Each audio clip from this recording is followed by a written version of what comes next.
Love and me. Growing up, I always heard the term, love at first sight, but I was not even thinking about love. They always said you don't need to look for love, it will find you. I thought that was funny. I laughed and went on playing with my friends. As I grew up, things started changing, my thinking, my body, my mind, and the way I thought about things. I started noticing boys more and thinking how some of them were so cute, having these feelings that I couldn't explain. Then one day I was sitting on the front porch of my Gammy's house with my friend and cousin. Now to understand what I mean by some of the things I say, like echoing and dirt flying, I need to tell ya what it was like at Grammy's house. She lived in a hollow in Gage, Kentucky.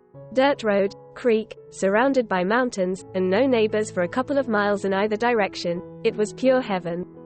So one day while sitting on the porch, I heard this echoing of a motorcycle coming through the holler, so I kept on watching for it, and after what seemed to be forever, here it comes. Here he comes. My cousin and I walked down to the end of the driveway. Little did I know that would be the moment my life would change forever. My cousin knew this boy on the bike. His name is Joe. I couldn't stop looking at his beautiful blue eyes. Joe was the cutest thing I ever have seen, and this feeling came over me that I couldn't explain. It was like a wave from the ocean crashing over me. Here is this cute guy with sandy blonde hair, kinda like Sean Cassidy. A smile that just made me melt, and those eyes, oh those eyes, I just couldn't stop looking at them. And then he spoke, with a voice that was just strong and soft. I think I know what they mean by love at first sight now. So as the days went by, Joe was coming over every day and I became really good friends. Gammy said he never came around like that before and that he must be sweet on me. I just laughed at her because she said that about all the boys that came to visit. Joe and I would sit there and talk, go for walks and rides on his bike, and then it happened. He kissed me. I was in love for sure. He even asked me when I was gonna move down there so we could get married. I hated it when summer would end and I would have to go back to Indiana. Joe was all that I could think about, and I couldn't wait for the school year to end because the next day I was headed back to Kentucky, back to Joe.